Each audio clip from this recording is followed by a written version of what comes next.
Most of the stuff he'd collected over the years wasn't particularly significant, but the treasure hunt was half of the thrill. For a long time, people have come to develop an interest in collecting antiques and relics of the past in any and every form they can.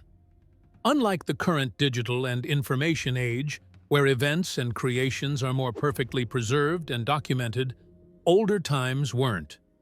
So perhaps driven by the desire to understand the past, unique collections became a lucrative venture whenever the find was rare and priceless. One such case was the story of Randy Guijarro, a man who had unwittingly discovered a buried piece of history hidden in a $2 photo. Join us as we look at the events that led to the discovery and exactly what type of buzz and debates it sparked from then on. How exactly does one go about finding a piece of history hidden away in a small photo worth a measly $2? Let's get into it. A forgotten photo's secret. It all started when Randy Guijarro wandered into a dimly lit antique shop nestled in a quiet part of Fresno, California. The air was thick with the scent of aged wood and rusted metal when he entered the shop. This shop was often unnoticed by busy passers-by due to its low-key structure and quiet placement. However, for Randy, places like these were a treasure trove of forgotten memories, dusty trinkets, and time-worn artifacts. As a seasoned treasure hunter, he had explored countless shops, motivated by a collector's instinct and a fascination with the unknown. For him, the excitement lay not in finding something rare, but in the thrill of discovery, and little did he know that he was about to make a discovery of a lifetime. He weaved through the crowded aisles, soaking in the atmosphere. Although he wasn't searching for anything specific, certain items always seemed to grab his attention. He often didn't realize he wanted something until he found it, because he was a man driven by his instincts in search of hidden gems. While the shop was filled with endless items, nothing seemed to call out to him until he noticed a weathered cardboard box in the corner. Though unremarkable at first glance, it contained a collection of old tin-type photographs. He had a unique fondness for vintage photos, as they offered a visual glimpse into the past. If the photos ever featured people, then the intrigue grew even deeper. He loved to fantasize about the lives captured in those moments, what their jobs were, conversations they probably had, and experiences that all led to that point. As he sorted through the images, one in particular caught his eye. He couldn't quite pinpoint why, but it seemed to absorb his whole attention. Something about it struck him as familiar, and he was determined to find out. The 4x5 black and white tintype depicted a group of people outside a rustic barn, some holding croquet mallets in a lively scene. It was charming, intriguing, and almost dreamlike. The figures were somewhat indistinct, suggesting the photo was taken from afar, yet most seemed to be looking at the camera. By his best guess, the photograph probably dated back to the 19th century, an era when photography was still developing, making him curious about the bulky equipment used to take it. Excitement coursed through his veins as he held the photo tightly, knowing he wouldn't be leaving without it. The shop owner noticed his interest and called out, "That box and all the photos are $2." That was all the encouragement he needed, as he quickly retrieved the last of his cash and bought the photo without a second thought, unaware that he had just gained a piece of American history. A man buys a $2 photo at an antique shop on a hunch he can't explain. But when he zooms in to check the details, he gets the shock of his life. Later that night, at home with his wife Linda, he placed the photo under his microscope. Linda was curious about what had captured his whole focus since he got back, so she leaned in to examine the faces together with him. Together, they scrutinized each figure, which was frozen in time, from their loosely draped suspenders to their wide-brimmed hats that cast shadows over cautious eyes. Their relaxed postures held an air of mystery. The photograph bore all the hallmarks of the 19th century, as it evoked a haunting quality. Suddenly, as though struck by lightning, he froze his hand, which had been adjusting the microscope and didn't dare to move an inch. He leaned back, his face twisted in a mix of shock and uncertainty. Linda noticed immediately and turned toward him as she asked what had happened with concern written over her face. With his brows furrowed and an obvious hesitation in his voice, he finally responded, "I think I just recognized someone in the picture, but that's not possible. There's no way that could be." Linda looked at him, puzzled. "Recognized someone? Randy, this photograph is over a century old. It's not like you hung out with these people." He chuckled with some nervousness and replied, "I know how strange it sounds, but for a second, I swear I knew that face. Something in the eyes, the way he stood, and then it hit me like a bolt." Linda was slightly amused as she shook her head, obviously not paying any attention to his words. This wasn't unusual, as he often let his imagination take over when dealing with his antiques, and it would seem this was no different. When it came to his antiques and photographs, she usually chalked moments like this up to what she jokingly called his photo fever.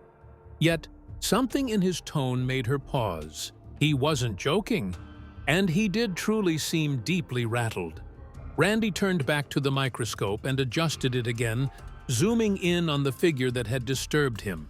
He focused more intently, the picture sharpening to reveal incredible detail. The creases in the clothing, tiny specks of dust, and the etched lines of long-past expressions. Then he drew in a sharp breath. His chest tightened as a flood of recognition hit him. The moment felt unreal, as though he'd been pulled into a dream and wasn't sure which world he belonged to. He turned to Linda, his face pale, eyes wide with disbelief. He immediately pulled her to the lens. "You need to see this. You know who that is, don't you?" He gestured to the microscope, his hand slightly shaking. She approached, more intrigued than convinced.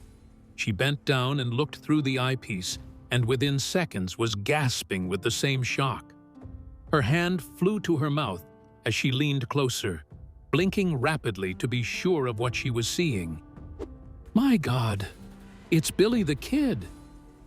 The impossible truth now stared back at them both as the room went completely silent. The only sound was the faint whir of the ceiling fan above. There, in the center of the photograph, stood the legendary outlaw Henry McCarty, known to the world as Billy the Kid. His youthful face, already marked by the hardships of life, was shaded by a familiar hat. He casually held a croquet mallet by his side, a sly grin playing across his lips, as if caught mid-laugh. As Randy scanned the others in the frame, he began identifying more faces. The details from their clothing, stances, and familiar features matched historical images he had seen. He was increasingly certain that these weren't nameless people. These were the Lincoln County Regulators, the infamous posse of the Old West. The contrast was staggering as these hardened gunfighters, remembered for violence and bloodshed, were captured in a quiet, cheerful moment, enjoying a game in the sun. That stark contradiction made the photo even more valuable. While it was a photo of a notorious figure in history, it probably shouldn't have had Randy and Linda that shook, but it did, and here's why. Shock and skepticism, another forgery? Up until that point, there had only ever been one known photo of Billy the Kid, and that one sold for millions. Yet this one was expected to be more valuable because it wasn't just him. This was a whole group, a whole story of a legendary posse that had only ever been talked about. That night, sleep escaped him as he lay in bed, eyes fixed on the ceiling, replaying the discovery again and again in his mind. The face, the body language, the look in his eyes. Thoughts of profit or publicity hadn't even settled into his mind due to the pure shock it brought to him. He wasn't thinking about the photo's value. For Randy, the discovery wasn't about money. It was about touching history, something real, something vivid, something that had somehow endured, waiting to be uncovered. As morning light filtered through, the thrill of discovery still lingered, but his awe was gradually replaced by the need for certainty. He realized he couldn't rely on gut feeling alone. He needed expert analysis and authentication. By late morning, he'd assembled a list of academics, historians, collectors, and practically anyone remotely tied to Western history. He began dialing numbers, firing off emails, attaching scanned images of the photograph, and explaining the remarkable find he believed he'd made. Unexpectedly, rather than interest or shared enthusiasm, he was met with skepticism and even ridicule. Many just told him bluntly, "There's only one authenticated photo of Billy the Kid, taken in Fort Sumner, either in 1879 or 1880. If you think you've found another, you're mistaken or worse, running a con." He tried to explain the situation surrounding the find, the details and uncanny similarities, but most didn't want to hear it. A few outright accused him of digital manipulation, while others insisted it had to be a staged reproduction, one of many tricks used in the antique world. One historian even laughed, saying, "You're the 10th person this year to think they've found Billy the Kid." The rejection stung, but it was understandable. Historians were often rigid, and many con artists were trying to make a quick buck off forgeries every year. Linda watched her husband's enthusiasm deflate and saw the toll it was taking. The joy and excitement from the night before had faded, leaving him looking drained and disheartened. She offered her support, stating, "We just need a different route. They don't all have to believe us right away, but we just need one person to really look at it." Her words were the right motivation he needed to keep trying. The photo still echoed in his mind, as it felt too precise, too vivid, too historically significant to be a coincidence. So they pressed forward. If no one else would investigate, they would. Together, they started digging as they studied historical records, analyzed facial structures using early facial comparison tools, and scoured landscape features in the image to match them to known sites from Billy the Kid's life. This is only the second confirmed image in existence of Billy the Kid. The National Geographic documentary Billy the Kid: New Evidence. They scrutinized wardrobe details, evaluated light and shadow for seasonal clues, and even delved into the history of 19th century croquet equipment, hoping one overlooked detail could tip the scales in their favor. Then came a turning point in the form of a reply from Coggins Inc., a respected firm in numismatics and historical Americana, based in San Francisco. Unlike others, they didn't immediately dismiss the claim outright. They were willing to take a closer look. But for Randy and Linda, it was the first real spark of hope. At their meeting with David McCarthy, Coggins' lead numismatist, the air was tense but civil. David is a man known for his thoroughness and high standards, making it clear from the outset that he wasn't one to easily be persuaded. David went straight to the point, pointing out that an original photo of Billy the Kid is the ultimate Western collectible, and one that wasn't just so casually stumbled across in a thrift store bin, but here they were, because the couple claimed that's what happened. David chuckled quietly, his eyes skeptical but holding a flicker of curiosity. He placed the photo on a light table and began inspecting it closely. What was expected to be a quick consultation turned into a multi-hour discussion. He asked detailed questions, took careful measurements, and examined the photographic material and layout. He also requested any related materials, backgrounds, provenance, and anything else that might help date or locate the image. Days passed and he remained reserved, but eventually offered a statement few in his field would casually admit, "There's something about this picture that makes me hesitate. It doesn't scream fake." That simple admission led to something unprecedented. Randy and Linda were invited into a meticulous verification process that would span more than a year. David and his team initiated a deep dive, involving historians, photo analysts, forensic facial experts, and geographers. Every element of the tintype was dissected, from the texture of the barnwood, coat buttons, to even the direction and angle of light across the landscape. Initially, his team approached the investigation from a stance of doubt. Their goal wasn't to validate Randy's claim, but to debunk it. And when no flaws emerged, no inconsistencies were found, the photo began to hold up under every level of scrutiny. Scientific testing confirmed that the tintype dated back to the late 1870s. Using digital overlays, the experts compared facial features from the known 1880 photo of Billy the Kid, checking his bone structure, ear placement, nose contour, eye spacing, and the similarities were startling. Then, the supporting cast began to take shape. Other faces in the photo began to align with known images of Billy's fellow regulators. Surprisingly enough, the most compelling revelation came from an unexpected source: the croquet mallets. Initially dismissed as odd or humorous, the mallets were later linked to an obscure personal account,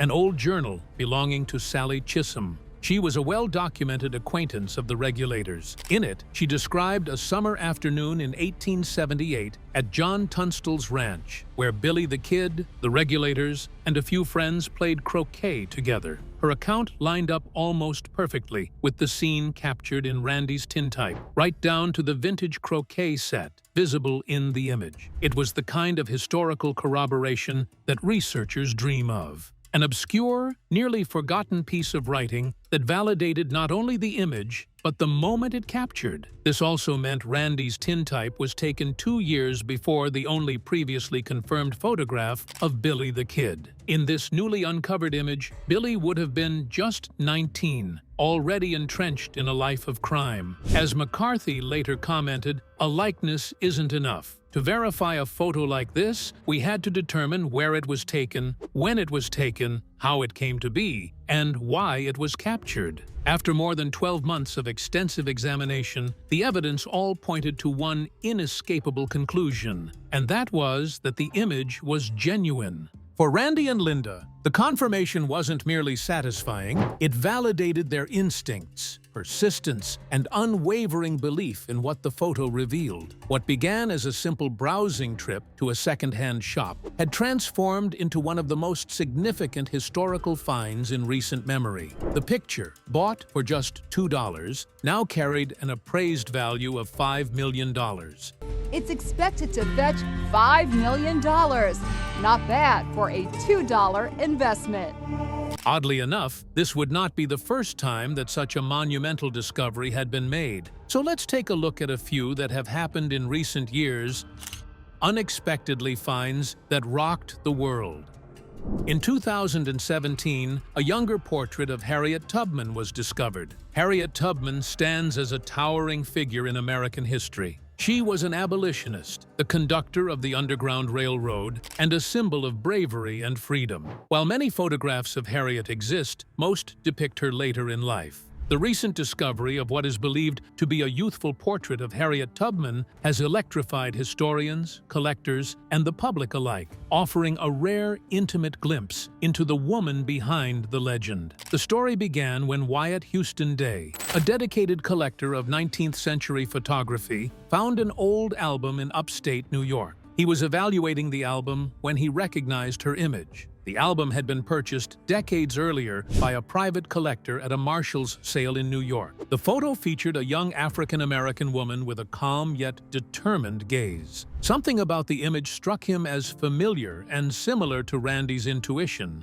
He suspected it was a rare portrait of a young Harriet Tubman, a photograph previously unknown to historians. Understanding the possible importance of such a find, she immediately reached out to experts in early photography and African-American history. The photo was sent for detailed forensic analysis, where specialists examined the photographic materials, clothing, and facial features, comparing them with known images of her from her later years. After months of examination, a group of historians and photographic experts cautiously confirmed the portrait's authenticity, dating it to the 1850s, when she was in her 20s and actively engaged in abolitionist efforts and the Underground Railroad. Experts also noted the striking resemblance between the young woman's facial features and those of Harriet Tubman in later confirmed photos. The clothing style and photographic technique matched the mid-19th century, further supporting the portrait's credibility. This find provided an unprecedented visual connection to her early life, a period previously undocumented through photography. News of the portrait spread quickly, capturing the attention of museums, academics, and media worldwide. The image was exhibited at the Smithsonian National Museum of African American History and Culture, attracting thousands eager to see a youthful Harriet Tubman. It became a symbol not only of her courage, but also of the many untold stories of African American women in history. This discovery sparked renewed interest in Harriet's early life and deepened public appreciation of her legacy. It also fueled important discussions about representation and the preservation of African American historical artifacts. Given the portrait's historic importance and rarity, it quickly became one of the most valuable African American artifacts ever discovered. Early appraisals estimated the younger Harriet Tubman photo to be worth between $3 million and $7 million, depending on the buyer and market demand. Collectors and institutions recognized that this image was not just a photograph, but a priceless piece of American history, offering a tangible link to one of the nation's greatest heroes during a formative period of her life. Offers from museums, private collectors, and cultural foundations poured in, igniting a competitive market for ownership and stewardship of the artifact. The discovery spurred a broader movement to protect and celebrate African American historical treasures. Debates over private ownership versus public exhibition intensified, with many advocating for the portrait to remain accessible to the public to educate and inspire. Meanwhile, ongoing research continues to explore her youth and the social networks that shaped her activism. The portrait's revelation has enriched historical narratives and educational materials, empowering new generations to connect with her story. Meanwhile, 4 years before this, Annie Oakley's trick shot photo was rediscovered. Annie Oakley, the legendary sharpshooter and performer of the late 19th and early 20th centuries, has captivated the public imagination for over a century. She was known for her extraordinary marksmanship and daring trick shots, as she became a symbol of skill and showmanship. While many photos and portraits of her exist, the discovery of a striking 2013 trick shot photo, created as a homage, rekindled interest in her enduring legacy and inspired new conversations about the art and science of sharpshooting. Unlike confirmed vintage photographs of Annie herself, the cabinet photo of Annie Oakley is by Walter Meyer of Sioux City, Iowa, and showed a female trick shot artist who bore a striking resemblance to Annie Oakley. The young woman is pictured making adjustments to a pump-action target rifle. The photo depicts a sharpshooter in period costume performing a dazzling trick shot, which involved shooting an object mid-air while maintaining intense focus and poise.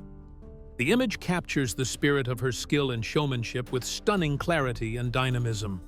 The photo was initially shared among collectors and Western history enthusiasts, where it quickly gained acclaim for its artistic quality and motivational undertone. It sparked renewed appreciation for sharpshooting as both an art and a sport, and highlighted how modern technology can honor historical figures. The image was exhibited in several museums and galleries focused on Western heritage and women in history. It also featured in educational programs, illustrating her influence on gender roles and American folklore. Last on our list of similar events is the discovery of a portrait of Harriet Beecher, Stowe carte de visite, in 2011. Harriet Beecher Stowe was the author of the groundbreaking anti-slavery novel Uncle Tom's Cabin, which remains one of the most influential works in American literature and social reform. Harriet Beecher Stowe, who's probably one of the best-known abolitionists because she wrote Uncle Tom's Cabin. Her writings helped shape the public discourse leading up to the Civil War and fueled the abolitionist cause with unprecedented force. Yet, despite the countless images and portraits of her, very few authentic photographs of her younger years have been preserved. That is, until the remarkable discovery of a carte de visite, which offered a fresh glimpse into her early life.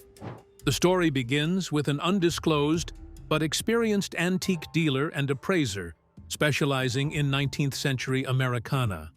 The dealer stumbled upon a small photographic card tucked inside a forgotten box.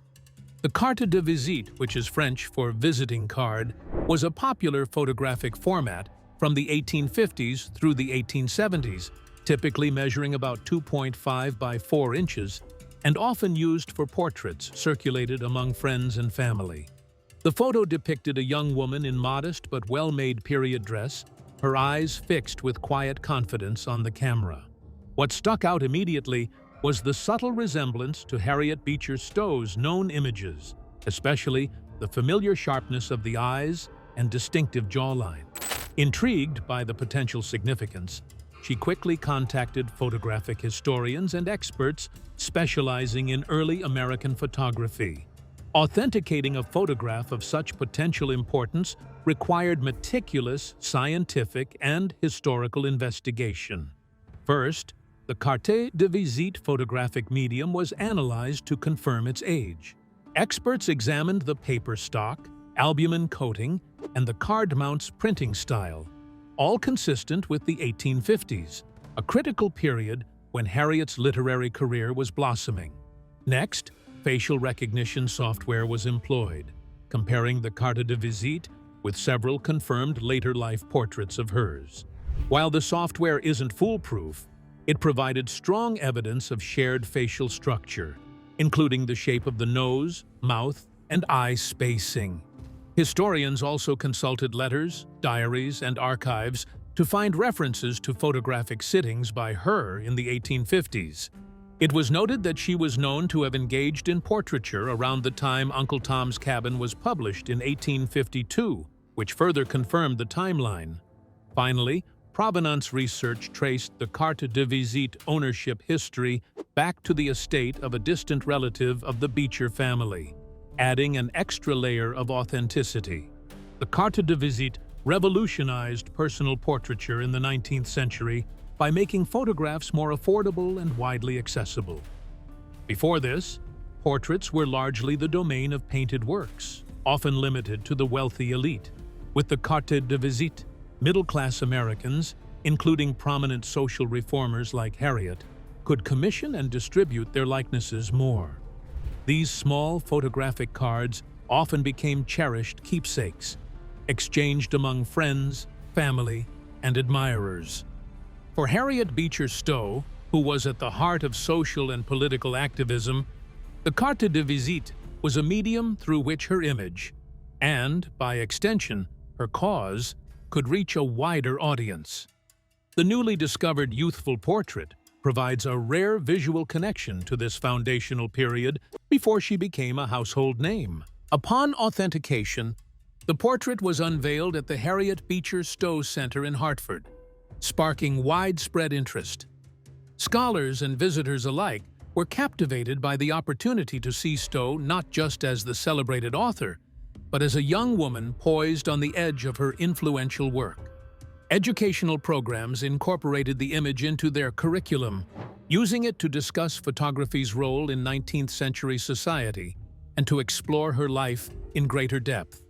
It became a centerpiece in exhibitions focusing on abolitionist history and the power of visual culture in social reform. Media coverage further highlighted the discovery, with documentaries and articles focusing on this intersection of art, history, and technology that brought the portrait to light. Given its rarity, condition, and profound historical significance, the Harriet Beecher Stowe carte de visite was appraised to be very valuable, but its exact price wasn't made public. This valuation considered not only its age and quality, but its cultural importance as one of the few authenticated early images of Stowe. Museums, historical societies, and private collectors expressed strong interest. Several institutions bid for the opportunity to acquire the portrait, hoping to preserve and display it as a symbol of America's literary and social heritage. The discovery showed the critical importance of preserving early photographic materials, which are fragile and susceptible to deterioration. Conservationists at the Harriet Stowe Center implemented advanced preservation techniques, ensuring the carte de visite would remain accessible for future generations. Meanwhile, historians continue to investigate her early years, using the portrait as a benchmark to re-examine her personal history, social networks, and influences. The image also inspired comparative studies with other contemporary abolitionists and women reformers whose visual legacies remain sparse. From all of these examples, it's easy to see and note the significance of these antique finds. Meanwhile, continuing with Randy's find, public interest surged when National Geographic became involved. The network produced a 2-hour special titled Billy the Kid New Evidence, with narration by Kevin Costner. Audiences around the globe were captivated as Randy's ordinary thrift store purchase became an artifact of monumental importance. In the documentary, historians and analysts meticulously examined the photo, studying facial metrics, period attire, even the croquet equipment, and working together to confirm its legitimacy. The synthesis of forensic science, historical research, and personal passion brought the Wild West to life in vivid detail and gave Randy and Linda the long-awaited affirmation they deserved. Eventually, a renowned California auction house listed the image with an opening bid of $5 million. Randy, on the other hand, has remained grounded. He joked during an interview, "Sure, a new truck would be nice, but what we really want is to keep searching for forgotten history." I'm looking then with a little magnifying glass. I went, oh my, this guy, if it doesn't look like it's Billy the Kid. That's where the real excitement lies. These confirmed discoveries, like Randy's tintype, reinforce the idea that major pieces of history can lie hidden in everyday places. They also show how historical photography can fill narrative gaps in our understanding of prominent figures and the events that surrounded them at different points in time. What do you think of Randy's lucky and historic find? Let us know in the comments below. Thanks for watching. To enjoy more exciting videos, click play on the video on your screen. And don't forget to like, subscribe, and hit the bell so you get notified when a new video drops.